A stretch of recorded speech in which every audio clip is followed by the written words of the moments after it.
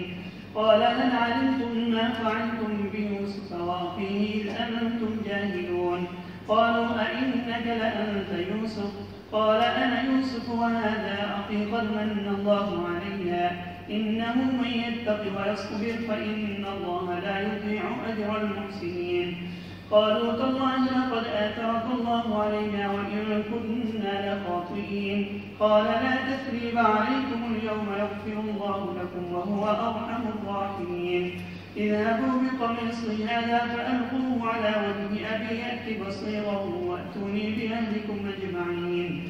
ولما فصلت العير قال أبوهم إني لأجد ريح يوسف لولا أن تفندون. قالوا تالله إنك لفي ضلالك القديم. فلما أن جاء البشير ألقاه على وجهه فارتد بصيرا قال ألم أقل لكم إني أعلم من الله ما لا تعلمون؟ قالوا يا أبانا استغفر لنا ذنوبنا إنا كنا خاطئين. قال سوف أستغفر لكم ربي إنه هو الغفور الرحيم. فلما دخلوا على يوسف آوى إليه أبويه وقال ادخلوا مصر إن شاء الله آمنين. ورفع أبويه على العرش وخروا له سجدا وقال يا أبت هذا تأويل رؤياي من قبل قد جعلها ربي حقا وقد أحسن بي إذ أخرجني من السجن وجاء بكم من البدو من بعد أن نزغ الشيطان بيني وبين إخوتي إن ربي لطيف بما يشاء إنه هو العليم الحكيم. رب قد آتيتني من الملك وعلمتني من تأويل الأحاديث فاطر السماوات والأرض أنت وليي في الدنيا والآخرة توفني مسلما وألحقني بالصالحين. ذلك من أنباء الغيب نوحيه إليك وما كنت لديهم إذ أجمعوا أمرهم وهم يمكرون. وما أكثر الناس ولو حرصت بمؤمنين وما تسألهم عليه من أجر إن هو إلا ذكر للعالمين. وكأي من آية في السماوات والأرض يمرون عليها وهم عنها معرضون. وما يؤمن أكثرهم بالله إلا وهم مشركون. أفأمنوا أن تأتيهم غاشية من عذاب الله أو تأتيهم الساعة بغتة وهم لا يشعرون. قل هذه سبيلي أدعو إلى الله على بصيرة أنا ومن اتبعني وسبحان الله وما أنا من المشركين. وما أرسلنا من قبلك إلا رجالا نوحي إليهم من أهل القرى أفلم يسيروا في الأرض فينظروا كيف كان عاقبة الذين من قبلهم ولدار الآخرة خير للذين اتقوا أفلا تعقلون. حتى إذا استيأس الرسل وظنوا أنهم قد كذبوا جاءهم نصرنا فنجي من نشاء ولا يرد بأسنا عن القوم المجرمين. لقد كان في قصصهم عبرة لأولي الألباب ما كان حديثا يفترى ولكن تصديق الذي بين يديه وتفصيل كل شيء وهدى ورحمة لقوم يؤمنون.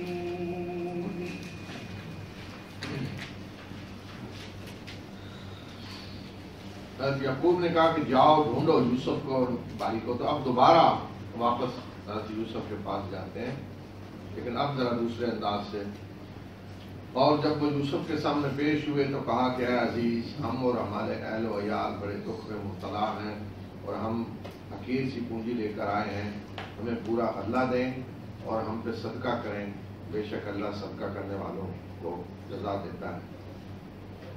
یوسف نے کہا کیا تمہیں پتہ ہے کہ تم نے یوسف اور اس کے بھائی کے ساتھ کیا کیا، جبکہ تم جاہل تھے، نادان تھے، جذبات سے مغلوب ہو کر کیا کرتے رہے؟ انہوں نے کہا کیا آپ یوسف ہی ہیں؟ یوسف نے کہا ہاں میں یوسف ہوں اور یہ میرا بھائی ہے، یقیناً اللہ نے ہم پہ احسان کیا، اور حقیقت یہ ہے کہ جو اللہ سے ڈرتا ہے اور صبر کرتا ہے تو بے شک اللہ ایسے نیکوکاروں کے اجر کو ضائع نہیں کرتا۔ تو حضرت یوسف کے منہ سے یہ بات نکلنی تھی کہ تم نے یوسف اور بھائی کے ساتھ کیا کیا، تو فوراً انہوں نے کہا کہ آپ ہی یوسف ہیں۔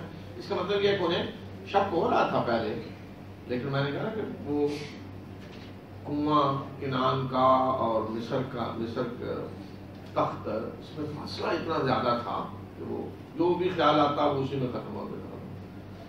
لیکن اب جب انہوں نے یوسف کی زبان سے سنا یوسف کا واقعہ، تو انہوں نے کہا کہ آپ ہی یوسف ہیں، کیونکہ یہ بات کہنا کہ یوسف اور بھائی کے ساتھ ہم کیا کر دیتے، یہ تو بالکل واضح تھا۔ تو انہوں نے فوراً یہ نہیں کہا کہ آپ کو کیسے پتا ہے اور آپ کو جیسے جانتے ہیں۔ اگر یوسف کے بارے میں پہلے بھی شک نہ ہو رہا ہوتا تو پھر تو کہتے ہیں آپ کو کس نے بتایا، آپ کو کیسے پتا ہے؟ تو فوراً کہ آپ یوسف ہیں، آپ ہی یوسف ہیں۔ تو یوسف نے کہا میں یوسف ہوں، یہ میرا بھائی ہے۔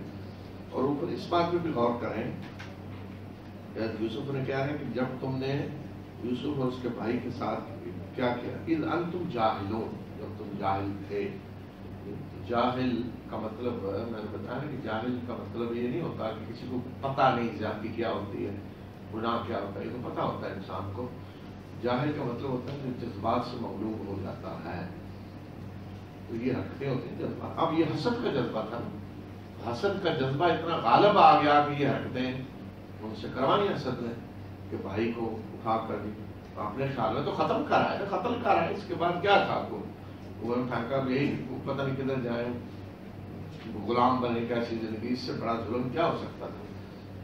لیکن ظاہر ہے جذبات تھے حسد کے، اس کی وجہ سے ہوا، اس لیے یوسف نے معاف کر دیا۔ یہ کیا کہیں کہ جب تم جذبات سے مغلوب ہو کے تم نے کیا، تو اس لیے اس طرح کی چیزیں جو ہے نا حسد کی بنیاد پہ جو ہوتی ہیں، یہ بعض دفعہ قریبی رشتہ داروں کی طرف سے ہوتی ہیں، بھائیوں کی طرف سے ہوتی ہیں، قرابت داروں کی طرف سے ہوتی ہے، تو اس میں بھی یہ سمجھنا چاہیے کہ بھئی حسد ہے، جذبات سے مغلوب ہیں، جذبات سے یہ کروا رہے ہیں سارا کچھ، تو حتی الامکان درگزر کرنا چاہیے، معاف کرنا چاہیے، کیونکہ انسان ہے، انسانوں کے اندر یہ خامیاں ہوتی ہیں۔ اور پھر حضرت یوسف کا یہ کہنا ہے کہ بے شک جو اللہ سے ڈرتا ہے اور صبر کرتا ہے تو اللہ نیکوکاروں کے اجر کو ضائع نہیں کرتا۔ صبر اور تقویٰ یہ ہیں دو بنیادی چیزیں کہ آدمی آزمائش میں جس طرح کے بھی حالات ہوں اللہ سے ڈرے اور صبر کرے۔ بات وہی ہوتا ہے کہ آدمی کہتا ہے میں صبر تو کر رہا ہوں لیکن اللہ کے قانون کی وہ پابندی نہیں کرتا، تو تقویٰ اور صبر کے ساتھ تقویٰ۔ اور پھر وہی بات آ رہی کہ محسنین، بہترین عمل کرنے والے، اور بہترین عمل میں یہی دو بنیادیں ہیں اس کی کہ آدمی تقویٰ اور صبر جو کرتا ہے تو وہی محسن ہے، جو ہر معاملہ اپنا بہترین طریقے سے انجام دیتا ہے وہی محسن ہے۔ اب بھائی اعتراف کر رہے ہیں، انہوں نے کہا کہ اللہ کی قسم یقیناً اللہ نے آپ کو ہم پہ ترجیح دی اور بے شک ہم خطا کار تھے۔ اب ہم مانتے ہیں کہ اللہ نے ترجیح دی، اور اسی ترجیح کی وجہ سے حسد ہو رہا تھا نا، کہ ترجیح اللہ نے دی تو اسی کی وجہ سے حسد کر رہے تھے۔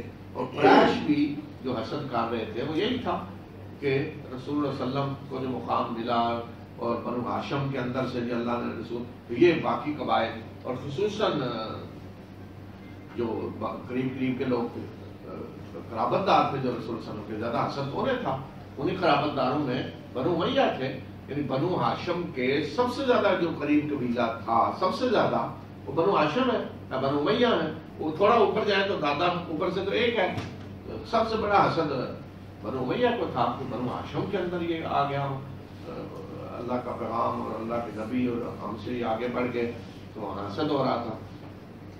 تو یہی بات قریش کے سرداروں کو تو رسول صلی اللہ علیہ وسلم نے بھی کہی، وہی جو آج حضرت یوسف نے کہی بھائیوں کو، تو انہوں نے مان لیا کہ ہم خطا کار تھے. تو یوسف نے کہا کہ آج تم پہ کوئی مواخذہ نہیں ہے، اللہ تمہیں معاف کرے اور وہ ارحم الراحمین ہے. یہی بات رسول صلی اللہ علیہ وسلم نے فتح مکہ کے دن قریش کو کہی تھی، اپنے ہی بھائیوں کو، اپنے ہی قبیلے کے لوگوں کو جو حسد میں مبتلا تھے، آپ سے لڑتے رہے، جنگیں کرتے رہے. تو جس روز وہ بالکل رحم کی بھیک مانگ رہے تھے کھڑے ہو کر، تو رسول صلی اللہ علیہ وسلم نے ہمیں کہا کہ لا تثریب علیکم اليوم اذهبوا فانتم الطلقاء، کوئی معاف نہیں، جاؤ تم آزاد ہو، تمہیں آج کچھ نہیں کہا جائے گا، سب معاف، کوئی پرانا کیس نہیں اٹھایا جائے گا، فلاں نے یہ کیا تھا، یہ کیا تھا، سب کچھ معاف کر دیا. بالکل اسی طرح جس طرح یوسف نے کہا تھا. تو یہ ہے وہ بات جو شروع میں حقیقت کرے گی، بتائے گی کہ سوال کرنے والوں کے لیے بڑی نشانیاں ہیں اس قصہ میں. یہ قریش کے لیے نشانیاں تھیں، قریش یوسف کے بھائیوں کی جگہ کھڑے تھے اور رسول اللہ صلی اللہ علیہ وسلم حضرت یوسف کی جگہ. یہ سب کچھ جب ہو گیا تو اب حضرت یوسف اپنے خاندان کو چاہتے ہیں کہ مصر لے آئیں.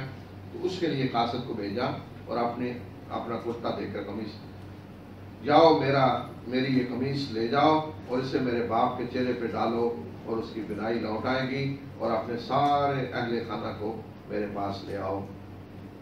اور جب قافلہ روانہ ہوا مصر سے تو ان کے باپ نے کہا کہ میں یوسف کی خوشبو پا رہا ہوں، اگر تم یہ نہ کہو کہ یہ سٹھیا گئے ہیں. مجھے آج خوشبو آ رہی یوسف کی، لیکن مجھے ڈر ہے کہ تم کہو کہ یہ سٹھیا گئے، سترے بترے ہو گئے، اس طرح کی باتیں کر رہے ہیں، کوئی دماغ ٹھیک نہیں، ورنہ میں آج خوشبو پا رہا ہوں یوسف کی. تو وہی بات جو یعقوب نے کہی مجھے ڈر ہے، وہی انہوں نے کہہ دی. انہوں نے کہا اللہ کی قسم آپ تو اپنے پرانے خبط میں مبتلا ہیں، وہ جو یوسف ہر وقت وہ دماغ میں ہے، بس وہی آپ کرتے رہتے ہیں. یہ کون تھے جو وہاں تھے بیٹھے ہوئے نا، ایک تو یہاں تھے نا یہ قافلہ بھائی جو یہاں آئے ہوئے تھے، تو ان کو تو کہا جاؤ کہ قمیص لے جاؤ اور جا کر باپ کے چہرے پہ ڈالنا. تو یہ قافلہ یہاں سے چلا ہے جی. تو آج کا دور ہوتا تو وہ تو وہیں سے موبائل سے خوشخبری میسج چلا جاتا نا کہ یوسف اور سارا اور واٹس ایپ پہ اور سارا دکھا بھی دیا جاتا بیٹھ کے. تو اس وقت تو قافلہ چلا یہاں سے، تو اب جو وہاں فلسطین میں بیٹھے ہونا تو نہیں پتا تھا کیا ہو رہا ہے مصر میں. تو وہاں یعقوب نے جب کہا کہ آج مجھے یوسف کی خوشبو آ رہی ہے، تو وہاں جو گھر والے تھے انہوں نے کہا نہیں جی آپ سٹھیائے ہوئے ہیں، وہ پرانا خبط ہے، باتیں کر رہے ہیں، یوسف کہاں اور کیسی باتیں. اور یہ تو قافلہ جب چلا، اب جب قافلہ پہنچتا ہے تو پھر کیا ہوا، اور جب وہ خوشخبری دینے والا آیا، یعنی سرکاری طور پہ جو قمیص لے کر آیا تھا، یہ قافلہ جو چلا تھا یہ سرکاری قافلہ تھا، باقاعدہ سرکاری وسائل سارے، اور اس وقت کے حساب سے جو بھی ہوتا تھا سامان وسائل نقل و حمل وہ سارے بھیجے گئے کہ سرکاری طور پہ لایا جا رہا ہے یعقوب کے خاندان کو. اور جب وہ خوشخبری دینے والا آیا اور اس نے یوسف کی قمیص یعقوب کے چہرے پہ ڈالی، ان کی بینائی لوٹ آئی، بینائی جو ختم ہو گئی لوٹ آئی خوشی سے. یعقوب نے کہا کہ کیا میں تمہیں کہتا نہیں تھا کہ میں اللہ کی طرف سے وہ جانتا ہوں جو تم نہیں جانتے. یہ امتحان ہے، آزمائش ہے، یوسف زندہ ہیں، وہ ملیں گے، آئیں گے، یہ اللہ تعالیٰ کی طرف سے امتحان. تو میں یہ کہتا تھا تم مانتے نہیں تھے، تو کیا میں یہ نہیں کہتا تھا. تو گھر والوں نے کہا کہ اے ابا جان ہمارے لیے اپنے رب سے ہمارے گناہوں کی مغفرت مانگیں، بے شک ہم خطا کار ہیں. یعقوب نے کہا کہ میں ضرور تمہارے لیے اپنے رب سے تمہارے گناہوں کی معافی مانگوں گا، بے شک وہ بخشنے والا مہربان ہے. تو دیکھیں اس میں یہ بات بھی معلوم ہوتی ہے کہ جب آدمی اپنی غلطی کا اعتراف کر لے، مان لے کہ میں غلط ہوں، خطا کار ہوں، تو وہ خود بھی اللہ سے معافی مانگے اور دوسروں کو بھی کہے، خصوصاً جو اللہ کے نیک بندے ہیں ان کو بھی کہے کہ وہ اس کے لیے دعا کرے. عام زندگی میں بھی دعا کے لیے کہنا چاہیے، اور خصوصاً اگر اس طرح کا معاملہ ہے غلطی گناہ، تو خود بھی گناہ سے معافی مانگے اور دوسرے کسی کو بھی کہے جی آپ بھی میرے لیے معافی مانگے، اللہ سے دعا کرے کہ اللہ مجھے معاف کرے. اور اسی طرح دعا آدمی جب کرتا ہے خود بھی کرے، دوسروں کو بھی کہے آپ میرے لیے دعا کریں. لیکن یہ نہیں ہو سکتا کہ آدمی خود اپنے لیے تو دعا نہ کرے یا اپنے لیے خود معافی نہ مانگے اور دوسروں کو کہے جی آپ دعا کریں اللہ مجھے معاف کرے. فرض کریں ایک اور دعا کرتا ہے کہ اللہ فلاں کو معاف کر، اللہ تعالیٰ کہتا ہے کہ اس نے تو معافی مانگی نہیں ہے مجھ سے، اس نے تو نہیں معافی مانگی بھی، آپ کس طرح کہہ رہے ہیں میں اسے معاف کروں؟ اس نے معافی مانگی نہیں ہے. یا ایک آدمی کو دعا کرتا ہے اللہ سے، یا اللہ فلاں کو فلاں چیز دے دے، اللہ تعالیٰ کہتا ہے اس نے تو مجھ سے نہیں مانگی آج تک کبھی، خود کیوں نہیں مانگتا؟ اب اللہ سے نہ مانگنا اس چیز کی دلیل ہے کہ آپ اللہ کی رحمت سے مایوس ہیں. آپ کہتے ہیں کہ اللہ تو نہیں سنتا. جی آپ مثلاً اگر کسی جگہ کوئی ایسا وزیر یا ایسا کسی ادارے کا ڈائریکٹر آ کے بیٹھا ہے، لوگوں کو پتا ہے کہ یہ کسی کا کام کرتا ہی نہیں ہے، سوال ہی نہیں، جس نے کروانا واسطے وسیلے سے ہوگا، تو آپ ڈائریکٹ کوئی نہیں جائے گا، واسطہ ڈھونڈے وسیلہ بس. تو ایسا جو ڈائریکٹر ویکٹر ہو وہ اچھا آدمی ہوتا ہے، لوگ تنگ ہوتے ہیں نا اس سے، گالیاں دے رہے ہوتے ہیں، برا آدمی اللہ جان چھڑائے، لیکن وہ واسطے وسیلے کیا کریں آپ. لیکن ایسا شخص اگر کسی جگہ پہ بیٹھا ہو، اس نے اعلان کیا ہو کہ جس وقت جو آدمی چاہے ڈائریکٹ میرے پاس آئے، اپنی مشکل بتائے، میں حل کروں گا، آپ کا مسئلہ سنوں گا، شکایت سنوں گا. اور پھر ایسے آدمی کے پاس کوئی جا کر کسی کے کہہ رہے جی فلاں کا مسئلہ نہیں آپ نے حل کیا، وہ نہیں میرے پاس آیا، میرے تو دروازے کھلے ہیں، میں تو کسی کو نہیں روکا، وہ کیوں نہیں آتا میرے پاس؟ تو گویا کہ وہ یہ کہہ رہا ہے کہ یہ بھی اسی طرح کا ہے جس طرح کا پہلے تھا، جو واسطے کے بغیر کام نہیں کرتا تھا، یہ بھی اسی طرح کا. اسی طرح یہ بڑا غلط گمان ہے اللہ کے بارے میں کہ بندہ یہ نہیں جی اللہ میری تو سنتا نہیں، تو خود نہ دعا کرے اور دوسروں کا جی میرے لیے کر، بھی آپ خود بھی کریں. لیکن اصل مسئلہ ایک اور ہے درمیان میں، اور وہ کیا ہے کہ دعا مانگنے کے لیے بندے کو سیدھا ہونا پڑتا ہے. ٹیڑھ ویڑھ اپنے سارے نکل جاتے ہیں. دعا مانگے تو سیدھا ہونا پڑتا ہے. اللہ سے مانگنے کے لیے سیدھا ہونا پڑتا ہے. جب آدمی اللہ سے مانگے اور اس نے کبھی اللہ کا کوئی حکم نہ مانا ہو، کب نافرمانیاں، تو آدمی اللہ کے آگے اٹھا سکتا ہو کہ شرم خود آ رہی ہے کہ میں نے تو اللہ کا آج تک کوئی حکم نہیں مانا، کس منہ سے اس سے مانگوں گا؟ نہیں مان سکتا دعا. اب دو ہی شکلیں ہیں، یا تو دعا نہیں مانگے گا، اگر مانگے گا تو اسی وقت توبہ بھی ساتھ کرے گا، سیدھا بھی ہونا پڑے گا اس سے. تو دعا بندے کو سیدھا کر دیتی ہے، اسے توبہ کرنی پڑتی ہے، اللہ سے تعلقات اپنے صحیح کرنے پڑتے ہیں. تو جو لوگ توبہ نہیں کرنا چاہتے، معافی نہیں مانگنا چاہتے، اسی راستے پہ جرائم کے راستے پہ چلنا چاہتے ہیں، لیکن نفسیاتی ہوتا ہے، روحانی تھوڑی تکلیف مسئلہ یہ وہ، تو پھر وہ کہتے ہیں جی وہ بزرگوں سے دعا کروا لیں گے، انہیں کوئی کھلاو آ کے دے کے چلو، انہیں کرائے کی دعا کروا لیں گے، ہمیں بدلنے کی ضرورت نہیں. آپ نے آپ کو دعا کا مسئلہ ہے تو کرائے کی دعا کروا لیں. تو دعائیں کرائے کی نہیں ہوتی. جب تک آدمی خود نہیں مانگے گا تو دوسرے کی دعا پھر اسے فائدہ نہیں دیتی. ہاں جب خود مانگے تو دوسروں کی دعائیں بھی فائدہ دیں گی، پھر دوسروں کی دعائیں بھی قبول ہوں گی، بلکہ دوسروں کی تو زیادہ قبول ہوتی ہیں. تو یہاں دیکھیں نا، یوسف بھائیوں نے کہا ہم خطا کار ہیں، تو انہوں نے خود بھی اپنے گناہ کی معافی مانگی، اور یعقوب سے بھی کہا، تو انہوں نے بھی کہا میں بھی ضرور تمہارے لیے مغفرت کی دعا کروں گا اپنے رب سے، بخشنے والا مہربان. اب جب یہاں سے قافلہ چلا تو مصر میں پہنچا، تو واپس پورے بنی اسرائیل کو لے کے مصر میں آگے سرکاری طور پہ استقبال ہوا، اس کا آگے منظر دکھایا. اور جب وہ یوسف کے پاس پہنچے تو یوسف نے اپنے والدین کو خاص اپنے ہاں جگہ دی اور کہا کہ تم مصر میں اللہ نے چاہا تو امن سے داخل ہو جاؤ، مصر میں داخل ہو، بالکل تمہیں کوئی خوف کچھ نہیں، پورے امن کے ساتھ. اس لیے کہ شاہی خاندان کے سیرے سے گویا کہ آ رہے تھے، اور اسی طریقے سے استقبال ہوا. یوسف نے سرکاری سب لوگوں نے باہر نکل کر شہر سے استقبال کیا، اور یوسف نے اپنے والدین کو اب تخت پہ بٹھایا، اور سب اس کے آگے سجدے میں سجدہ ریز ہوئے. اور یوسف نے کہا کہ ابا جان یہ ہے میرے اس خواب کی تعبیر جو پہلے میں نے دیکھا، اور میرے رب نے اس کو سچ کر دکھایا، اور اس نے مجھ پہ بڑا احسان کیا جب اس نے مجھے جیل سے نکالا اور تمہیں وہ دیہات سے لے کر آیا. اس کے بعد کہ شیطان نے میرے اور میرے بھائیوں کے درمیان اختلاف ڈال دیا تھا. بے شک میرا رب جو کچھ چاہتا ہے اس کو بڑی باریک بینی سے کرتا ہے، بے شک وہ علیم اور حکیم ہے. تو سجدے سے مراد یہاں وہ نہیں کوئی سجدہ کرنا، یہ ایک پروٹوکول صاحب جیسے بنا ہوتا ہے نا، جاپانیوں کو آپ دیتے ہیں تھوڑا ایسے وہ کیا نیچے، اس طرح وہاں بھی جو عزیز یا بادشاہ کے سامنے لوگ جھکتے، تو یوسف کے سامنے اسی طرح سارے جھکے.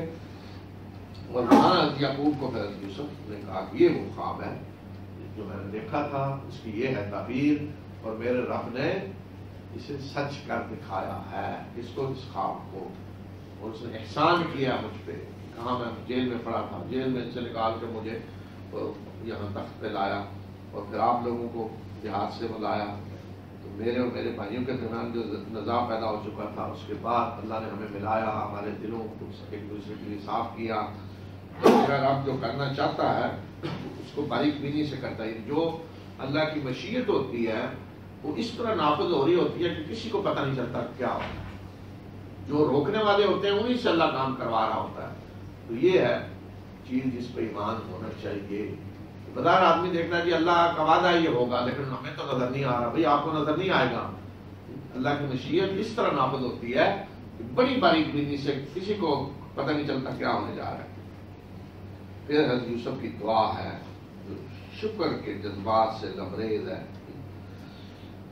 اے میرے پروردگار، تو نے مجھے بادشاہی عطا کی اور مجھے باتوں کی حقیقت تک پہنچنے کا علم سکھلایا، یعنی علم نبوت۔ اے آسمانوں اور زمین کے پیدا کرنے والے، تو ہی میرا سرپرست ہے، دنیا میں بھی اور آخرت میں بھی۔ مجھے اسلام کی حالت میں موت دینا اور مجھے نیک لوگوں کے ساتھ شامل کرنا۔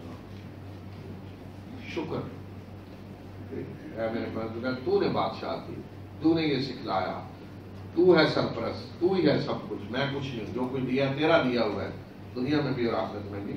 تو سب سے بڑی کامیابی جس کے لیے دعا ہونی چاہیے کہ پروردگار مرتے دم تک مجھے اپنا وفادار رکھنا، مسلمان رکھنا نہیں، وفادار، تیرا بندہ، وفادار بن کے رہوں، اور پھر نیک لوگوں میں مجھے شامل کرنا۔ تو جو نیک لوگوں میں شامل ہو گیا وہ کامیاب ہو گیا۔ صالحین کون ہے؟ جس میں سارے انبیاء، شہداء، متقین سب آ جاتے ہیں صالحین کے اندر، تو ان لوگوں میں، ان کی جماعت میں مجھے شامل کرنا۔ تو نیک لوگوں کے ساتھ یہ تعلق ہونا چاہیے کہ آدمی دعا کرے کہ اللہ مجھے بھی نیک لوگوں میں شامل کر، ان کے جو یہ نہیں کہ میں تو نہیں، بعض لوگ کہتے ہیں کہ نہیں میں ان میں کوئی توہین کر رہا ہوں ان کی، نہیں، آپ بھی اسی طرح ہو سکتے ہیں۔ اگر مثلا اللہ کا ایک بڑا متقی بندہ گزرا ہے پہلے، کیا وہ سیٹیں ختم ہوگی اور متقی نہیں ہو سکتا؟ جی آپ بھی دعا کریں کہ اللہ مجھے بھی فلاں بندے کی طرح متقی بنا، بڑے سے بڑا متقی گزرا ہے، تو آپ دعا کریں کہ اللہ مجھے بھی بنا اسی طرح، مجھے بھی توفیق دے کہ میں بھی اسی طرح تیری بندگی کروں، میں بھی متقی بنوں، میں بھی وہی انعام حاصل کروں جو تو نے فلاں کو دیا۔ یہ نیک لوگوں سے تعلق ہونا چاہیے۔ لیکن آج کیا ہے کہ اللہ کو نیک بندہ اس کو خدا کے ساتھ شریک بنا لیا، تو یہ تو ظلم ہے کہ آپ اس نیک بندے پہ بھی ظلم کر رہے ہیں اور دوسرا اللہ پہ بھی ظلم کر رہے ہیں، اللہ کا حق مار رہے ہیں، اور پھر الٹا آدمی پھر مجرم بن کے اللہ کے سامنے جائے گا۔ یہ غیب کی خبریں ہیں جو ہم آپ کو دے رہے ہیں۔ اب یہ خاتمہ سورہ کی آیات ہیں جس میں پوری سورت پہ گویا کہ تبصرہ کیا جا رہا ہے۔ تو رسول صلی اللہ علیہ وسلم کو خاتمہ کر کے فرمایا کہ یہ غیب کی خبریں ہیں جو ہم آپ کو دے رہے ہیں۔ جب انہوں نے فیصلہ کیا اکٹھے ہو کر تو آپ ان کے پاس نہیں تھے، یعنی یوسف کے بھائیوں نے جب فیصلہ کیا کنویں میں ڈالنے کا تو آپ نہیں تھے وہاں، اور وہ اس وقت چال چل رہے تھے یوسف کے بھائی۔ اور اکثر لوگ اگرچہ آپ کتنا ہی چاہیں ایمان لانے والے نہیں، آپ جتنی کوشش کر لیں، یہ نہیں ہو سکتا سب لوگ ایمان لے آئیں اور آپ اس کام پہ ان سے کوئی اجر نہیں مانگ رہے۔ یہ تو ایک یاد دہانی ہے تمام جہاں والوں کے لیے، اور کتنی ہی آیات ہیں آسمان و زمین میں جن پہ ان لوگوں کا گزر ہوتا ہے، اس حال میں بھی ان سے منہ موڑے ہوئے ہیں۔ اور اکثر لوگ اللہ پہ ایمان اس طرح لاتے ہیں کہ اس کے ساتھ شریک ٹھہرا رہے ہوتے ہیں۔ اکثر لوگوں کا حال یہ ہے کہ اللہ پہ ایمان لاتے ہیں لیکن وہ ایمان کے جس کے ساتھ شرک ہوتا ہے۔ یہ ہے اصل مسئلہ پوری انسانی تاریخ میں۔ اصل مسئلہ کیا رہا ہے کہ لوگ اللہ کو تو مانتے رہے ہیں لیکن ساتھ شرک، اللہ کو مانتے تھے، تو یہ ایمان جو شرک کے ساتھ ہو یہ ایمان اللہ کو قبول نہیں ہے، یہ کفر کی طرح ہے۔ اس لیے فرمایا کہ ان لوگوں کا مسئلہ یہ ہے کہ ان میں سے اکثر ایمان لاتے ہیں اللہ پہ اس طرح، اس کے ساتھ شریک ٹھہرا رہے ہوتے ہیں۔ تو کیا یہ بے خوف ہو گئے اس بات سے کہ اللہ کے عذاب کا کوئی جھونکا ان پہ آ جائے یا قیامت کی گھڑی اچانک آ جائے کہ انہیں پتہ بھی نہ ہو؟ کہہ دیجئے کہ یہ ہے میرا راستہ، میں اللہ کی طرف بلاتا ہوں بصیرت کے ساتھ، میں بھی اور جنہوں نے میری پیروی کی ہے وہ بھی، اور پاک ہے اللہ اور میں مشرکوں میں سے نہیں ہوں۔ اللہ پاک ہے یعنی اس کا کوئی شریک ہو تو میں بھی بلانگ کرتا ہوں کہ میں مشرکوں میں سے نہیں ہوں، اور اے نبی صلی اللہ علیہ وسلم آپ سے پہلے بھی ہم نے جن کی طرف وحی کی وہ مرد ہی تھے، ان کی طرف ہم وحی کرتے رہے ہیں بستیوں والوں میں سے، یعنی پہلی بستیوں والوں میں سے جو نبی گزرے ہیں جن کی طرف ہم نے وحی کی وہ سارے کے سارے مرد تھے۔ یہاں سے یہ نہیں بتایا جا رہا عورتیں نہیں مرد تھے، بلکہ مرد کہنے کا مطلب یہ ہے کہ رشتے نہیں تھے، انسان تھے سارے۔ کیا یہ زمین میں چلے پھرے نہیں کہ یہ دیکھتے کہ ان سے پہلے جو لوگ گزرے ان کا کیا انجام ہوا، اور انہیں پتہ چلتا کہ آخرت کا گھر جو ہے وہ بہتر ہے ان لوگوں کے لیے جنہوں نے تقوی اختیار کیا، تو کیا تم عقل سے کام نہیں لو گے؟ یہاں تک کہ جب رسول مایوس ہو گئے اور لوگوں نے سمجھا کہ ان سے جھوٹ بولا گیا تو ہماری مدد آ گئی، اور جس کو ہم نے چاہا اسے نجات دی گئی، اور ہماری پکڑ کو مجرموں سے روکا نہیں جا سکتا۔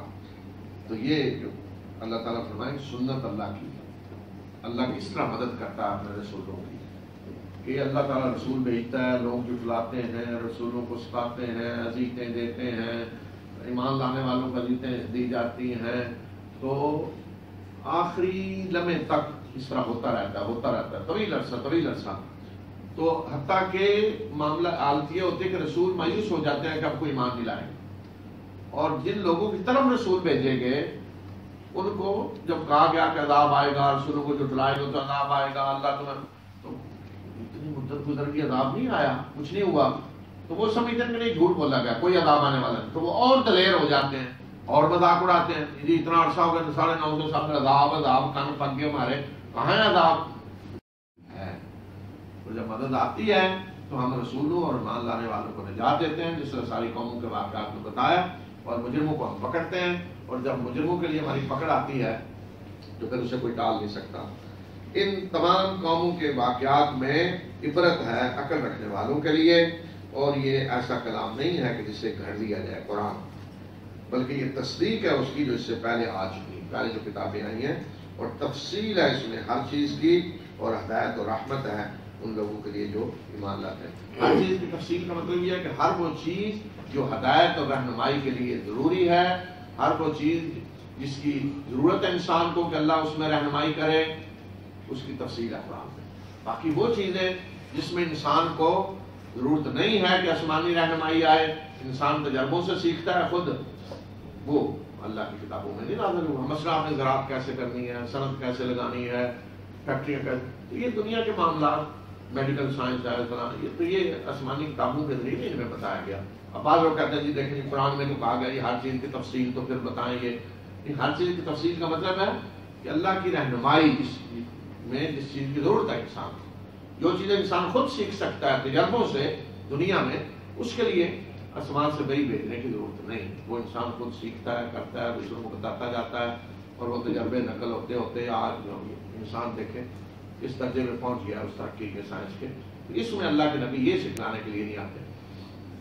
بسم اللہ الرحمن الرحیم، الف لام میم را، تلك آیات الكتاب والذی انزل الیک من قبلک الحق ولكن اکثر الناس لا یؤمنون۔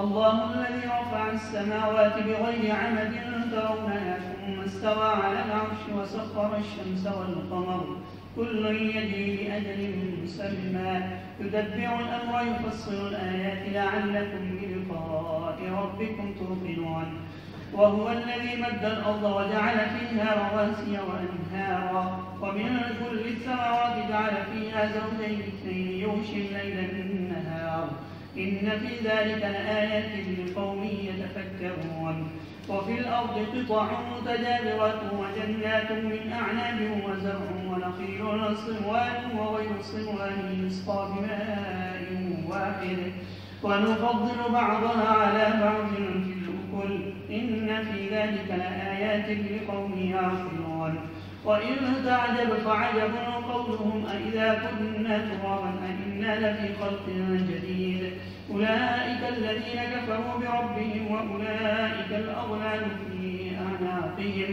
وأولئك أصحاب النار هم فيها خالدون ويستعجلونك بالسيئة قبل الحسنة وقد خلت من قبلهم المثلات وإن ربك لذو مغفرة للناس على ظلمهم وإن ربك لشديد العقاب ويقول الذين كفروا لولا أنزل عليه آية من ربه إنما أنت منذر ولكل قوم هاد الله يعلم ما تحمل كل أنثى وما تغيض الأرحام وما تزداد وكل شيء عنده بمقدار عالم الغيب والشهادة الكبير المتعال سواء منكم من أسر القول ومن جهر به ومن هو مستخف بالليل وسارب بالنهار له معقبات من بين يديه ومن خلفه يحفظونه من أمر الله إن الله لا يغير ما بقوم حتى يغيروا ما بأنفسهم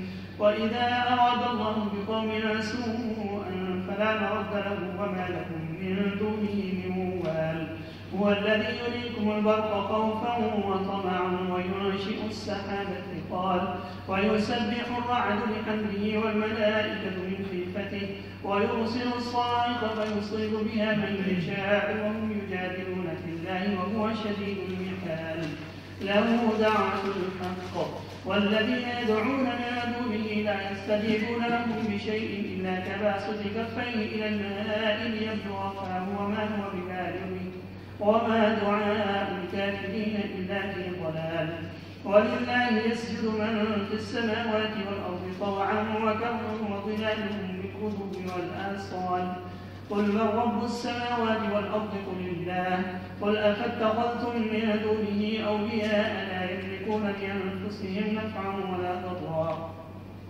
قل هل يستوي الأعمى والبصير أم هل تستوي الظلمات والنور أم جعلوا لله شركاء خلقوا كخلقه فتشابه الخلق عليهم قل الله خالق كل شيء وهو الواحد القهار أنزل من السماء ماء فسالت أودية بقدرها فاحتمل السيل زبدا رابيا ومما يوقدون عليه في النار ابتغاء حلية أو متاع زبد مثله كذلك يضرب الله الحق والباطل فأما الزبد فيذهب جفاء وأما ما ينفع الناس فينفث في الأرض كذلك يضرب الله الأمثال للذين استجابوا لربهم الحسنى والذين لم يستجيبوا له لو أن لهم ما في الأرض جميعا ومثله معه لافتدوا به أولئك لهم سوء الحساب ومأواهم جهنم وبئس المهاد أفمن يعلم أن ما أنزل إليك من ربك الحق كمن هو أعمى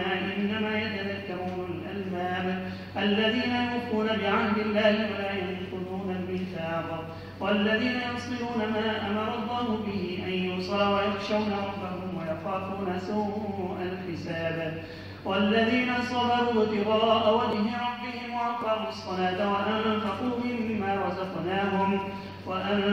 مما رزقناهم سرا وعلانية ويدرؤون بالحسنة السيئة أولئك لهم عقبى الدار جنات عدن يدخلونها ومن صلح من آبائهم وأزواجهم وذرياتهم والملائكة يدخلون عليهم من كل باب سلام عليكم بما صبرتم فنعم عقبى الدار والذين ينقضون عهد الله من بعد ميثاقه ويقطعون ما أمر الله به أن يوصل ويفسدون في الأرض أولئك لهم اللعنة ولهم سوء الدار الله يبسط الرزق لمن يشاء ويقدر وفرحوا بالحياة الدنيا وما الحياة الدنيا في الآخرة إلا متاع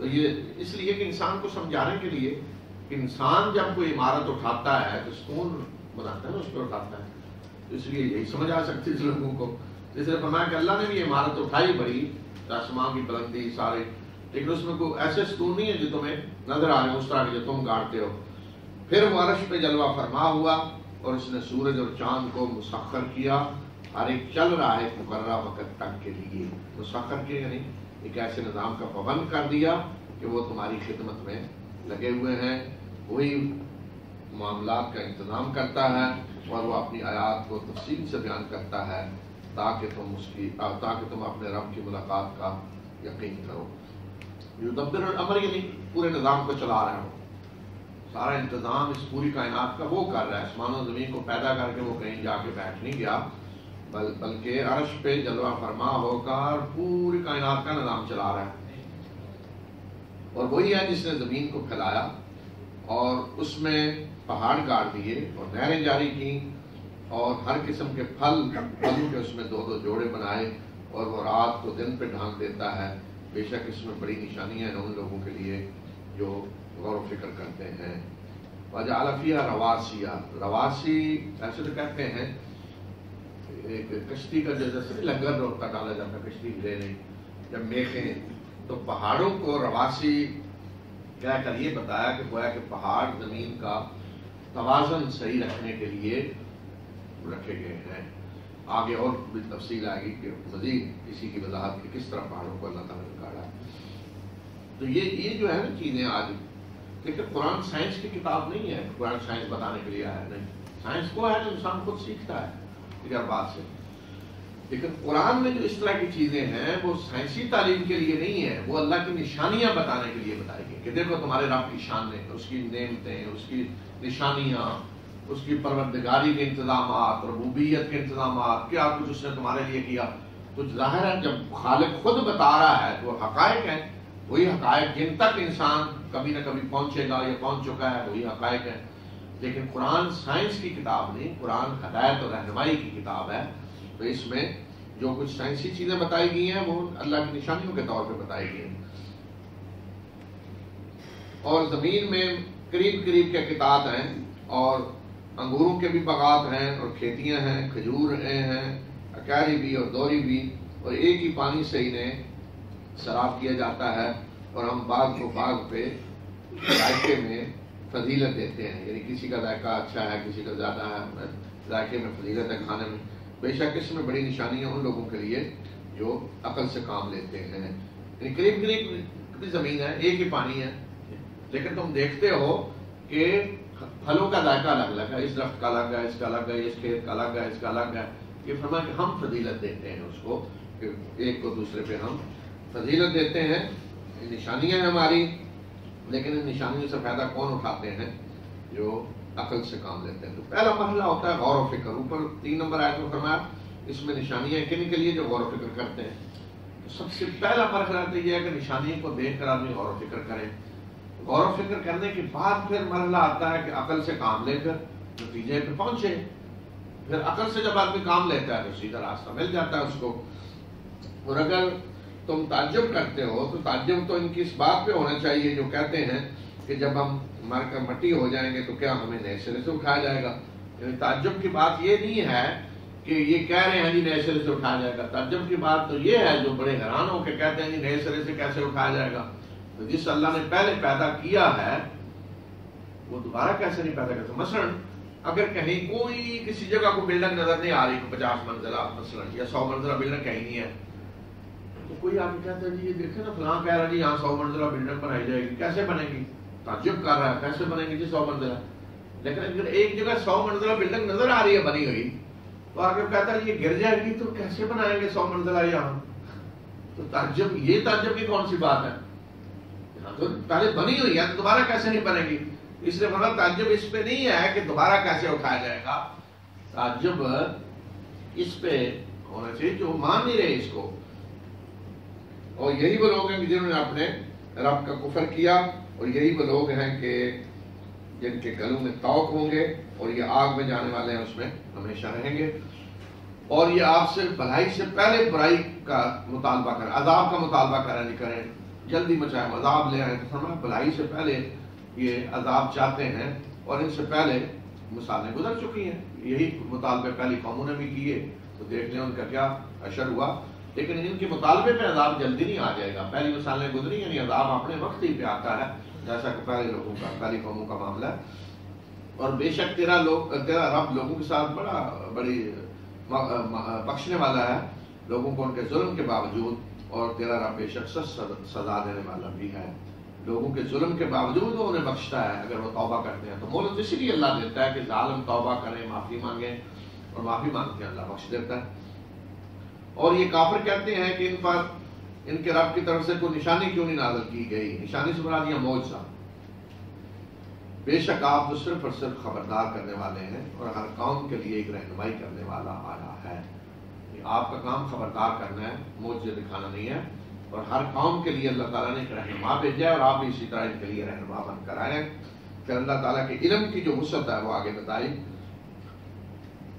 اور اللہ جانتا ہے جو بھی کسی مادہ کو حمل ہوتا ہے، اور رحموں میں جو بھی سکڑتا ہے اور بڑھتا ہے، یعنی حمل ہوتا ہے تو اللہ کو علم ہے، پھر رحم میں جو کچھ کمی بیشی ہو رہی ہے وہ سب فرمایا اللہ جانتا ہے، اور ہر چیز اس کے یہاں خاص مقدار میں ہے، ہر چیز کے خاص مقدار ہے، ہر چیز متعین مقدار میں ہے۔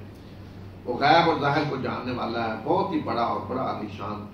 تم میں سے برابر ہے کسی کے لیے کہ وہ بات کو چھپائے یا جہاں اعلانیہ کہے، اور وہ بھی جو رات کو خفیہ طور پہ چلتا ہے اور دن کو چلنے والا بھی برابر ہے، یعنی اللہ کے لیے رات کو چلنے والا چھپ کر دن کو برابر ہے، بات کو دل میں کہتا ہے اعلانیہ کہتا ہے برابر ہے، اس کا علم ہر چیز کا احاطہ کیے ہوئے ہے، اور اسی کے نگہباں ہیں جو ان کے آگے پیچھے اللہ کے حکم سے اس کی حفاظت کرتے ہیں، اور جو باری باری آتے ہیں۔ بے شک اللہ کسی قوم کی حالت کو نہیں بدلتا جب تک وہ خود اپنی اس حالت کو نہ بدلے، اور جب اللہ کسی قوم کو سزا کا ارادہ کرتا ہے تو کوئی اس کو ٹالنے والا نہیں، اور اس کے سوا کوئی ان کا سرپرست اور حامی نہیں۔ یہ جو فرمایا کہ معقب کہتے ہیں جو آگے پیچھے ایک تو آ رہے ہیں، باری باری ایک جا رہا ہے دوسرا آ رہا ہے، تو یہاں معقبات سنا تھا فرشتے، یعنی ان کے آگے پیچھے نگراں ہیں اللہ کی طرف سے۔ اب ایک تو ہیں جو کرام کاتبین ہیں، ریکارڈ کر رہے ہیں ہمارا، ان کا ذکر الگ آیا ہے، تو یہ جو فرشتے ہیں گویا کہ محافظ ہیں ہر انسان کے ساتھ، اس کی حفاظت کر رہے ہیں، باڈی گارڈ ہیں جیسے، اور وہ حفاظت کر رہے ہیں اللہ کے حکم سے۔ جب تک اللہ کا حکم کسی کے لیے نہیں آتا اس وقت تک کوئی نقصان نہیں، مثلاً جب تک موت کسی کی نہیں آئی تو کوئی اس کو مار نہیں سکتا، فرشتے حفاظت کر رہے ہیں۔ جب تک کسی کے لیے کوئی مصیبت نہیں اللہ نے لکھی، کوئی اس کی طرف کوئی مصیبت نہیں آ سکتی، فرشتے روک کے کھڑے، باڈی گارڈ ہے، کوئی مصیبت نہیں آ سکتی۔ اللہ کی پرمیشن ہوگی تو آنے دیں گے، اللہ کی پرمیشن نہیں ہے تو ساری دنیا زور لگا رہے، کوئی چیز انسان کی طرف نہیں آ سکتی۔ ساری دنیا کسی کو مارنا چاہے، اللہ کی پرمیشن نہیں ہے تو کوئی نہیں مار سکتا، اس لیے کہ فرشتے حفاظت کر رہے ہیں۔ اور یہ فرشتے ہر ایک کے ساتھ، مسلمان ہو کافر ہو، سب نگہبان آگے پیچھے باری باری آ رہے ہیں۔ یہ موکل جنہیں کہتے ہیں نا، موکل یہ ہے، اور یہ ہر انسان کے ساتھ ہے۔ یہ جو بیوقوف بنایا ہوا نا عاملوں نے، وہ جی میرے موکل ہیں، اور اس کے بعد موکل ہیں، موکل، تو وہ یہ اللہ کے فرشتے ہیں جو ہر ایک کے نگہبان ہیں، ہر ایک کے ساتھ ہیں، اس کی حفاظت کر رہے ہیں، نگرانی کر رہے ہیں۔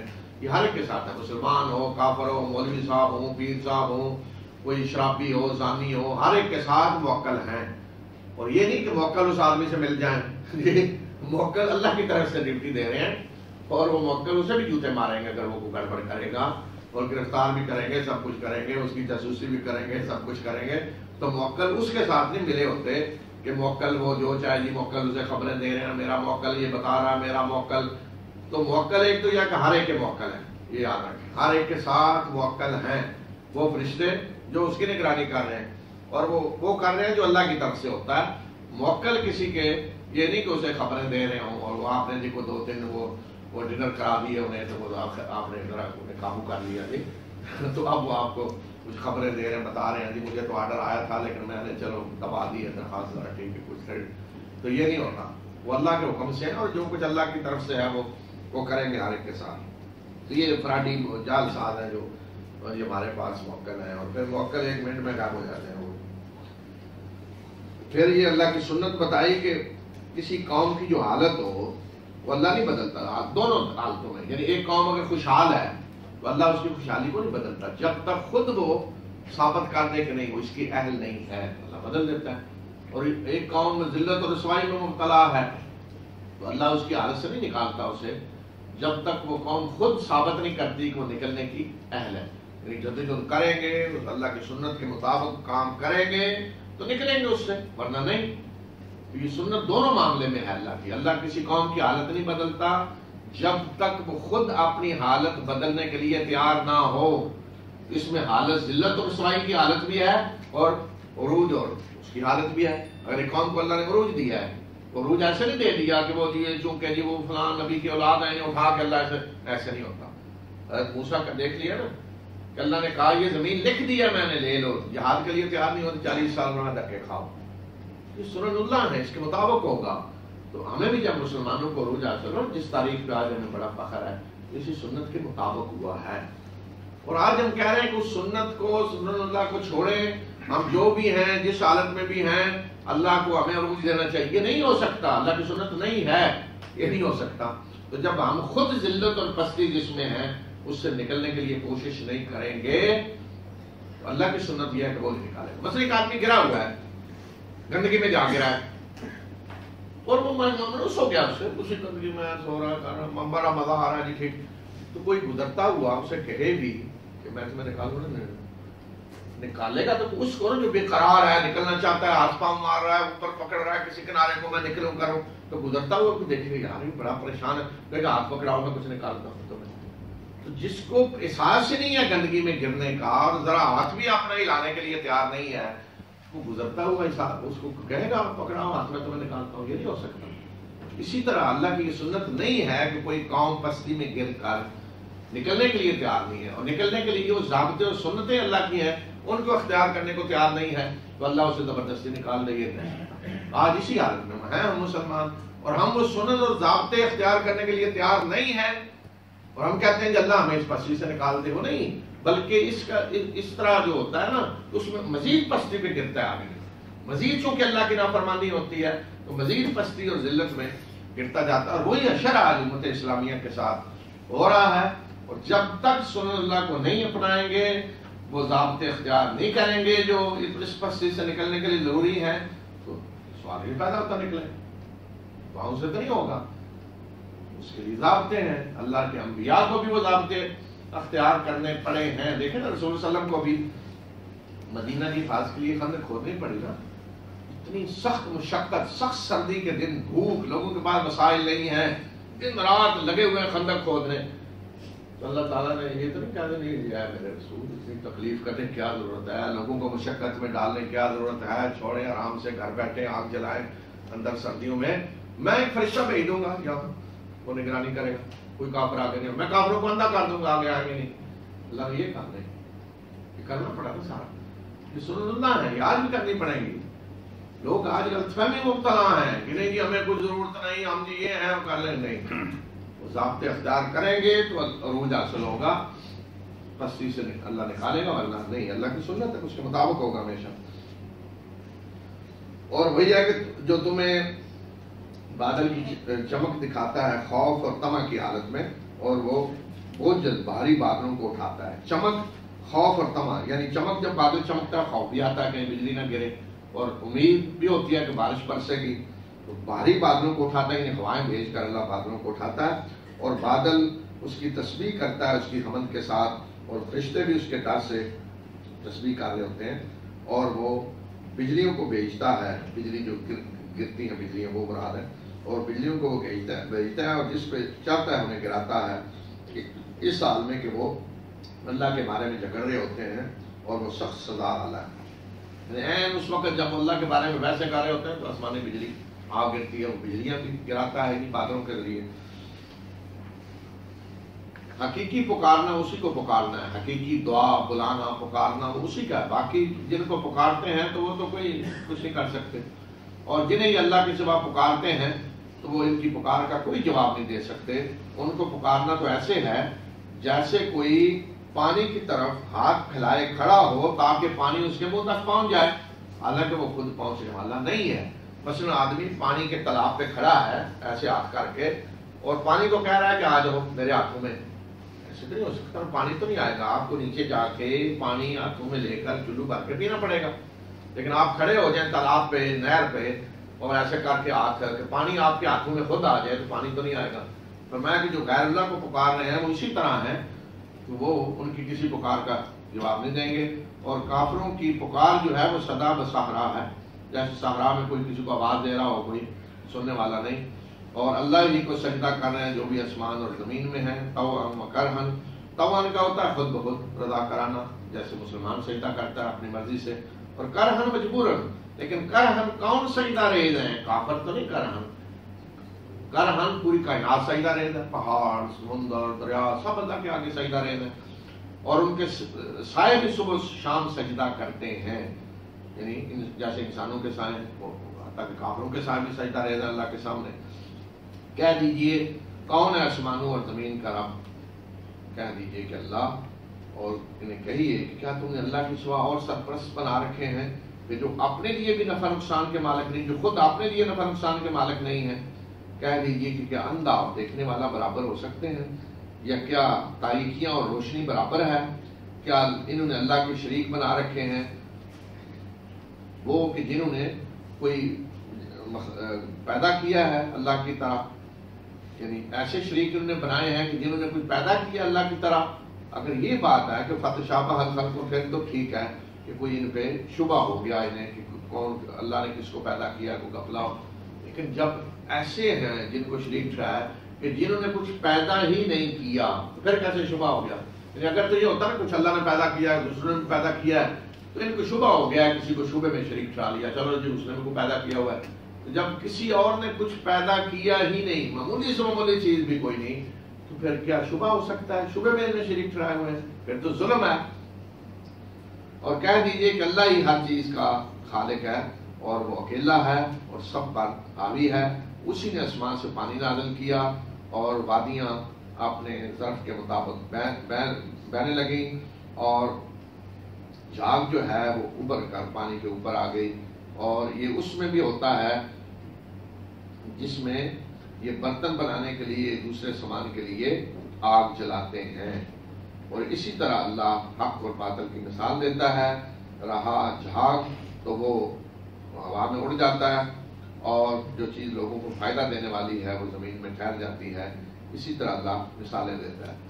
تو حق اور باطل کی مثال دے کر فرمایا کہ جس طرح بارش ہوتی ہے، وادیاں خوب بہنے لگتی ہیں، تو آپ دیکھیں کچرا وچرا، جھاگ اوپر ہوتی ہے، پانی اصل نیچے ہے، جھاگ آپ اوپر، ساری کچرا جھاگ اوپر کی طرف ہے۔ فرمایا اسی طرح برتن بنانے، سامان بنانے کے لیے جب پگھلاتے ہیں چیزوں کو، تو اس میں بھی جھاگ اوپر آ جاتی ہے، لوہے کی، دوسری گندگی جو ہوتی ہے، سونے کے لیے بھی کھوٹا اوپر جھاگ کی شکل میں آ جائے گا، لیکن وہ کھوٹا، سونا یا چاندی یا جھاگ جو سلاب کے اوپر ہوتی ہے، کچرا، وہ ختم ہو جاتا ہے، کنارے پہ لگ جائے گا، ختم ہو جائے گا، اڑ جائے گا۔ لیکن باقی کیا چیز رہتی ہے جو خالص ہوتی ہے؟ خالص سونا باقی رہے گا، خالص پانی جو صحیح وہ باقی رہے گا، جھاگ تو ختم ہو جائے گی۔ اسی طرح فرمایا کہ مثال ہے حق اور باطل کی۔ بے شک باطل جھاگ کی طرح اوپر نظر آ رہا ہوتا ہے، اور باطل حق جو ہے وہ نیچے بعض دفعہ چھپا ہوتا ہے اس جھاگ کے، لیکن بالآخر وہ باطل بالکل جھاگ کی طرح ختم ہو جاتا ہے اور حق باقی رہتا ہے، اس لیے حق ہے جو لوگوں کو فائدہ دینے والا ہے۔ فرمایا اس طرح اللہ مثالیں دے کر سمجھاتا ہے۔ اور ان لوگوں جن لوگوں نے اللہ اپنے رب کی پکار پہ لبیک کہا، ان لوگوں کے لیے کامیابی ہے، اور جنہوں نے اس کی دعوت کو قبول نہیں کیا ان کا حال یہ ہوگا کہ اگر انہیں جو کچھ زمین میں ہے وہ سارے کا سارا بھی مل جائے اور اسی طرح اور بھی، تو وہ فدیہ میں دینے کے لیے تیار ہو جائیں گے۔ جنہوں نے اپنے رب کی دعوت کو قبول نہیں کیا، کفر کیا، تو جتنا زمین میں ہے ساری دولت اتنی اور بھی مل جائے تو وہ چاہیں گے قیامت کے دن کسی طرح فدیے میں دے کر چھوٹ جائیں، لیکن چھوٹ نہیں سکیں گے۔ یہ وہ لوگ ہیں کہ جن کا برا حساب ہوگا، اور ان کا ٹھکانہ جہنم ہے، اور وہ بہت ہی برا ٹھکانہ ہے۔ کیا وہ شخص جو جانتا ہے کہ جو کچھ آپ کے رب کی طرف سے نازل کیا گیا وہ حق ہے، کیا وہ اس شخص کی طرح ہے جو اندھا ہے؟ یعنی کیا دونوں اللہ کے ہاں برابر ہو جائیں گے؟ ایک اندھا بنا ہوا ہے، ایمان نہیں لا رہا، اور ایک شخص گواہی دے رہا ہے کہ جو کچھ آپ کے رب کی طرف نازل وہ حق ہے، اس کے مطابق زندگی گزار رہا ہے۔ نصیحت تو عقل رکھنے والے ہی حاصل کرتے ہیں، وہ عقل رکھنے والے جو اللہ کے ساتھ کیے ہوئے اپنے عہد کو پورا کرتے ہیں اور پختہ عہد کو توڑتے نہیں، وہ جو اس کو جوڑتے ہیں جس کو جوڑنے کا اللہ نے حکم دیا ہے۔ کس کو جوڑنے کا اللہ نے حکم دیا ہے؟ صلہ رحمی جسے ہم کہتے ہیں کہ رشتوں کو جوڑا جائے، قرابت کے رشتے جوڑے جائیں، توڑے نہ جائیں، جو رشتہ دار قرابت دار ہیں ان سے جڑیں، ان سے ٹوٹے نہیں۔ اور یہ فساد فی الارض کی ایک مثال ہے کہ انسانی رشتوں کو توڑا جائے۔ انسانی رشتے جب ٹوٹتے ہیں نا تو پھر انسان نہیں رہتا، وہ ایک جنگل میں جیسے جانور ہیں، بلکہ جانور بھی دیکھے خاندان کی شکل میں بن کر رہتے ہیں، بہت سارے ہاتھیوں کو دیکھیں اور کئی جانور کتنے خاندان ہوتے ہیں، باقاعدہ ایک فیملی۔ تو اللہ تعالیٰ نے اسی طرح انسان کو بھی ماں باپ دیے ہیں، بہن بھائی دیے ہیں، قرابت دار دیے ہیں، رشتے دار دیے ہیں، جن کے ذریعے اسے سکون ملتا ہے، اطمینان ملتا ہے۔ اگر ان رشتوں کو توڑ دیا جائے تو انسان پھر ایک جانور بن کے رہ جاتا ہے، جس طرح جو ہوا ہے بعض معاشروں میں، رشتے توڑ دی تو انسان کی کیا حالت ہے؟ پھر انسان بے قرار ہے، سکون نہیں اسے مل رہا۔ تو ان رشتوں کو توڑنا زمین میں فساد پھیلانے کی طرح ہے، اور ان کو جوڑتے ہیں جن کو اللہ نے جوڑنے کا حکم دیا، اور وہ اپنے رب سے ڈرتے ہیں، اور وہ برے عذاب سے برے حساب سے ڈرتے ہیں۔ یہ متقی لوگ، عقل رکھنے والے۔ برا حساب یعنی جو آخرت میں، برا حساب کیا مطلب ہے؟ اور آسان حساب میں قرآن میں آیا کہ آسان حساب یہ ہے کہ اللہ تعالیٰ اپنے بندے کی بڑی بڑی نیکیوں کو دیکھ کر اس کی ساری غلطیوں سے درگزر کر دے گی، یہ آسان حساب ہے۔ اور برا حساب یہ ہے کہ ایک ایک چیز کا حساب دینا پڑے گا اللہ کے ہاں، یہ کیوں کیا، یہ کیوں کیا، یہ کیوں، چھوٹی چھوٹی چیزیں میں پھر پکڑا جائے گا ہاری کی جواب، وہ برا حساب ہے۔ اور وہ لوگ جنہوں نے اپنے رب کی رضا کے لیے صبر کیا اور نماز قائم کی، اور جو ہم نے رزق انہیں دیا اس میں سے خرچ کیا خفیہ اور اعلانیہ، اور وہ برائی کو بھلائی سے دور کرتے ہیں، تو یہ وہ لوگ ہیں کہ جن کے لیے آخرت کا گھر ہے، یعنی آخرت کی کامیابی جنت کی شکل میں جن کو ملنے والی ہے، ہمیشہ کے باغات جن میں وہ داخل ہوں گے، اور ان کے آباء و اجداد میں سے اور ان کی اولادوں میں سے بھی وہ جو اس کے اہل ہوں گے، اور فرشتے ہر دروازے سے ان پہ داخل ہوں گے اور انہیں سلام کہیں گے اس صبر کی بنیاد پر جو تم نے کیا۔ فرشتے انہیں کہیں گے کہ سلام ہو تمہیں جو تم صبر کر کے آئے دنیا میں، اور بہترین گھر ہے یہ آخرت کا۔ تو یہ جو فرمایا کہ ان کی باپ بیویاں اولادوں میں سے بھی جو اہل ہوں گے وہ بھی داخل ہوں گے، یعنی وہ بھی جنت میں داخل ہوں گے، اور ان کے آباء و اجداد بیویاں اولادیں جو اہل ہیں وہ بھی داخل ہوں گے ان کے ساتھ۔ لیکن اللہ تعالیٰ کسی کا درجہ نیچے نہیں کرے گا، درجہ اوپر۔ ماں باپ اولاد مثلا داخل ہوئے ہیں، جن ایک کا بھی درجہ بڑا ہے تو سب کو اس کے ساتھ ملا دیا جائے گا، درجہ کم نہیں ہوگا، درجہ اوپر ہوگا، اور سب کو اللہ تعالیٰ ملا دے گا، اور فرشتے انہیں خوشخبری دے رہے ہوں گے ہر طرف سے داخل ہو کر۔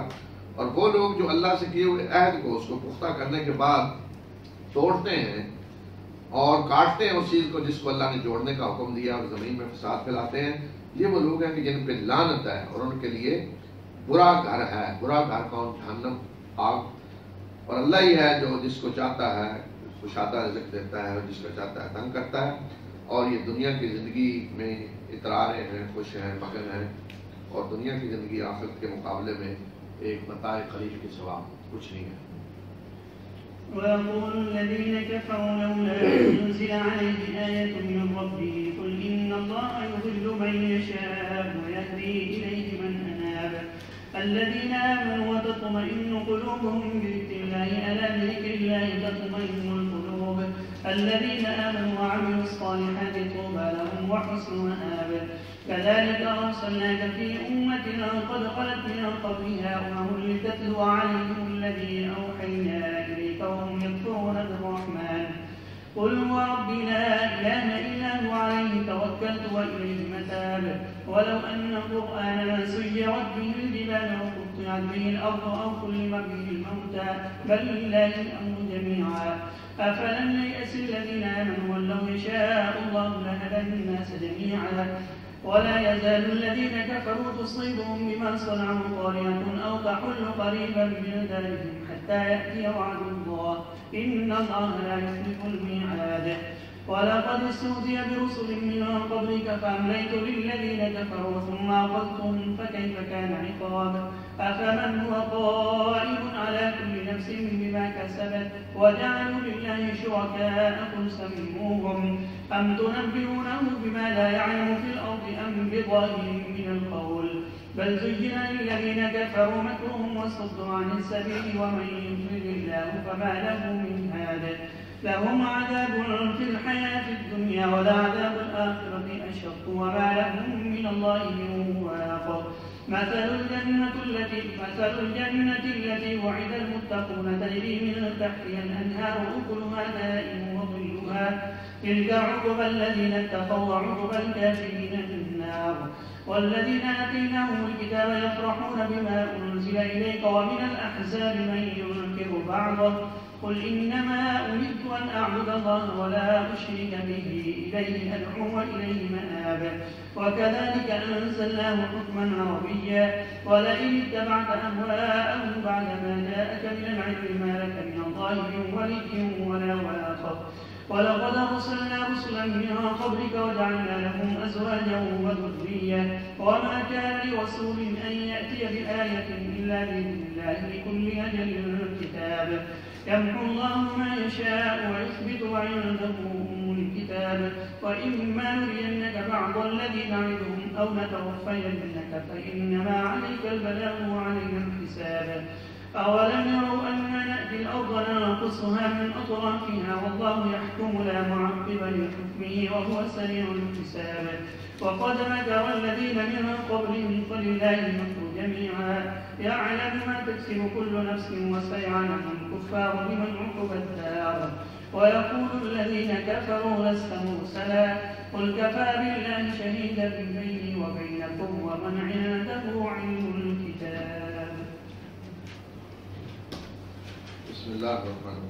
اور یہ کافر کہتے ہیں ان پہ کوئی ان کے رب کی طرف سے نشانی کیوں نہیں نازل کی گئی یعنی معجزہ. کہہ دیجئے کہ بے شک اللہ جس کو چاہتا ہے گمراہ کرتا ہے اور ہدایت وہ اسی کو دیتا ہے جو اس کی طرف پلٹتا ہے. یعنی اللہ ہدایت اس کو دیتا ہے جو اللہ کی طرف رجوع کرتا ہے ارادہ کرتا ہے ہدایت کا.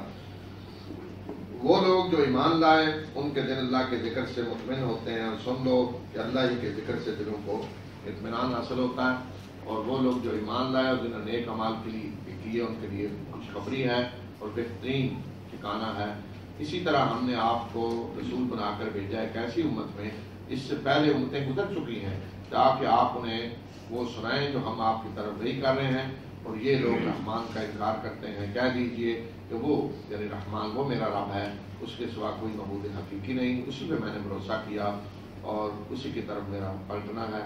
کہہ دیجئے کہ اگر قرآن ایسا ہوتا کہ جس کے ذریعے پہاڑ چلا دیے جاتے یا زمین ٹکڑے ٹکڑے کر دی جاتی یا مردے نکل کر مردوں سے باتیں کی جاتی تو پھر بھی یہ ایمان لانے والے نہیں تھے, بلکہ اللہ ہی کے اختیار میں ہے سارا کچھ. یعنی یہ کہہ رہے یہ کرتے فرمایا کہ اگر ایسا قرآن ہم نازل کر دیتے جس کے پہاڑ چلنے لگتے, زمین کو ٹکڑے ٹکڑے کر دیا جاتا, مردے نکل کے آگے, پھر بھی یہ ایمان نہ لاتے. فرمایا اختیار اللہ کے پاس ہے, وہ اگر چاہے گا تو انہیں مومن بنا دے زبردستی.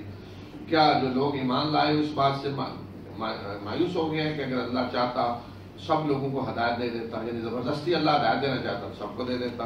اور جن لوگوں نے کفر کیا ان کے کرتوتوں کی وجہ سے مسلسل ان پہ کوئی آفت آتی رہے گی یا ان کے گھروں کے قریب نازل ہوتی رہے گی یا خود ان پہ آئے گی یا ان کے ارد گرد, یہاں تک کہ اللہ کا وعدہ آ جائے. اور بے شک اللہ وعدے کی خلاف ورزی نہیں کرتا. تم سے پہلے جو رسول گزرے ان کا بھی مذاق اڑایا گیا, تو جن لوگوں نے کفر کیا ان کو میں نے ڈھیل دی, پھر میں نے انہیں پکڑا اور دیکھو کہ کیسے تھی میری سزا. کیا وہ ذات جو ہر نفس کا محاسبہ کرنے والی ہے اس کی کمائی پہ وہ برابر ہیں دوسرے جو کچھ نہیں کرتے, اور انہوں نے اللہ کے شریک ٹھہرائے ہیں. کہہ دیجئے کہ مجھے ان کے نام تو بتاؤ. کیا تم اللہ کو اس چیز کی خبر دے رہے ہو جو زمین میں وہ نہیں جانتا, یا ہوائی باتیں کر رہے ہو؟ یعنی تم ایسی چیزیں اللہ کو بتا رہے جو اللہ کو نہیں پتا. اللہ نے تو انہیں شریک نہیں بنایا اپنا, بلکہ کافروں کے لیے ان کی چال خوشنما بنا دی گئی اور وہ سیدھے راستے سے روک دیے گئے. اور جسے اللہ گمراہ کر دے تو اسے کوئی ہدایت دینے والا نہیں. ان کے لیے دنیا کی زندگی میں بھی عذاب ہے اور آخرت کا عذاب تو اور زیادہ سخت ہوگا, اور کوئی انہیں اللہ سے بچانے والا نہیں ہوگا. اس جنت کی مثال جس کا وعدہ متقی لوگوں سے کیا گیا ہے, اس کے اندر نہریں بہ رہی ہوں گی, اس کے پھل بھی ہمیشہ کے ہوں گے اور اس کے سائے بھی. اور یہ انجام کار ان لوگوں کا جنہوں نے تقویٰ اختیار کیا, اور کافروں کا انجام آگ ہے. اور وہ لوگ جن کو ہم نے کتاب دی وہ خوش ہیں اس پہ جو کچھ آپ کی طرف نازل کیا گیا، اور ان گروہوں میں سے کچھ ایسے بھی ہیں جو اس کے کچھ حصوں کا انکار کرتے ہیں۔ کہہ دیجئے کہ مجھے حکم دیا گیا ہے کہ میں اللہ کی عبادت کروں اور اس کے ساتھ کسی کو شریک نہ ٹھہراؤں، میں اسی کی طرف بلاتا ہوں اور اسی کی طرف میرا ٹھکانہ ہے، پلٹنا ہے۔ اور اسی طرح ہم نے اس کو ایک عربی حکم بنا کر نازل کیا ہے، قرآن کو عربی زبان میں حکم کی شکل میں۔ اور اگر آپ ان لوگوں کی خواہشات کی پیروی کریں گے، اس کے بعد کہ آپ کے پاس علم حقیقی آ چکا ہے، تو پھر اللہ کے مقابلے میں کوئی آپ کا سرپرست اور کوئی آپ کو اللہ سے بچانے والا نہیں ہوگا۔ اور ہم نے آپ سے پہلے بھی رسول بھیجے اور ان کی بھی بیویاں اور اولادیں تھیں، اور کسی رسول کا یہ کام نہیں تھا کہ وہ اللہ کے اذن کے بغیر کوئی نشانی لا سکے، اور ہر مقررہ وقت کے لیے ایک کتاب مقرر، یعنی پہلے بھی فرمایا جو رسول آئے ان کی بیویاں بھی تھیں، بچے بھی تھے، یعنی وہ فرشتے نہیں تھے، بیوی بچے ساری دنیا کام کرتے تھے۔ اور کسی رسول کا بھی یہ کام نہیں کہ وہ اللہ کے اذن کے بغیر خود معجزات لا کے دکھائے، جو بھی انہوں نے معجزات دکھائے وہ اللہ کے اذن سے تھے، اور ہر اجل، ہر مدت، ہر کام کب ہوگا تو میں کہ کتاب میں درج ہے، اسی کے مطابق ہوگا، کسی کے مطالبے کے پہلے نہیں کچھ ہو جائے گا۔ اللہ مٹاتا ہے جو چاہتا ہے اور باقی رکھتا ہے جو چاہتا ہے۔ اصل کتاب اس کے پاس ہے، الکتاب، جو لوح محفوظ میں ہے، سارا ریکارڈ جو کچھ ہوا ہوگا دنیا میں سب۔ اور اگر ہم آپ کو دکھا دیں اس کا کچھ حصہ جن سے ہم انہیں ڈرا رہے ہیں، یا آپ کو وفات دے دیں، تو بے شک آپ پر تو پہنچا دینے کی ذمہ داری ہے، حساب لینے کی ذمہ داری تو ہمارے اوپر ہے۔ یعنی رسول صلی اللہ علیہ وسلم کو فرمایا کہ اگر آپ کی زندگی میں کچھ آ جائے جو جس سے ہم ڈرا رہے ہیں عذاب، یا وفات دے دیں، تو پھر بھی یہ بچ تو نہیں سکیں گے، آپ نے تو پیغام پہنچا دیا، حساب ہم نے لینا ہے، ہم تو موجود ہیں حساب لینے کے لیے آپ کی وفات کے بعد بھی۔ اور کیا ان لوگوں نے دیکھا نہیں کہ ہم زمین کی طرف بڑھتے آ رہے ہیں اس کو اطراف سے کم کرتے ہوئے، اور اللہ فیصلہ کرتا ہے، کوئی اس کے فیصلے کا پیچھا کرنے والا نہیں، اور وہ جلد حساب لے۔ اللہ کے فیصلے کا پیچھا کرنے والا نہیں، کوئی اللہ سے پوچھنے والا نہیں کہ اللہ نے فیصلہ کیوں کیا ہے، یا کوئی پیچھے سے نگرانی کر رہا ہو اللہ کی، جی اللہ جو چاہتا ہے کرتا ہے، کوئی اس سے پوچھ نہیں سکتا۔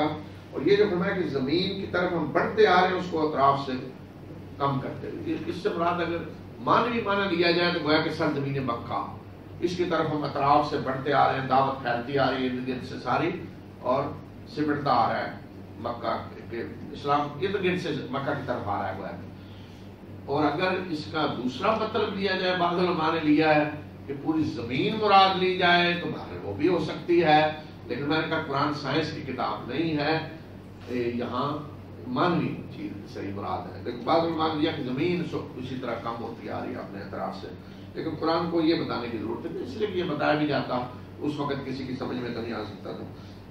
اور آپ سے پہلے جو لوگ گزرے ہیں انہوں نے بھی چال چلی، اور ان کی چالیں ساری اللہ کے پاس ہیں، ساری چالیں اللہ کے قبضے میں ہیں، کوئی چال کچھ نہیں کر سکتی۔ اللہ جانتا ہے جو ہر نفس کماتا ہے، اور کافر جلد جان لیں گے کہ انجام کار کی کامیابی کس کی ہوتی ہے، کس کے لیے ہے۔ اور کافر کہتے ہیں کہ آپ رسول نہیں ہیں، آپ کو کہہ رہے نہیں، آپ کو تو کسی نے نہیں بھیجا، آپ تو رسول نہیں ہیں۔ کہہ دیجئے کہ اللہ میرے اور تمہارے درمیان گواہی کے لیے کافی ہے، اور وہ شخص کے جس کے پاس علم ہے کتاب کا، یعنی اہل کتاب یا اس کتاب کا علم، اللہ کسی بھی کتاب کا علم، وہ گواہی کے لیے کافی ہے کہ جو کچھ میں بتا رہا ہوں یہ اللہ کا کلام ہے، اللہ کی طرف سے بھیجا ہوا۔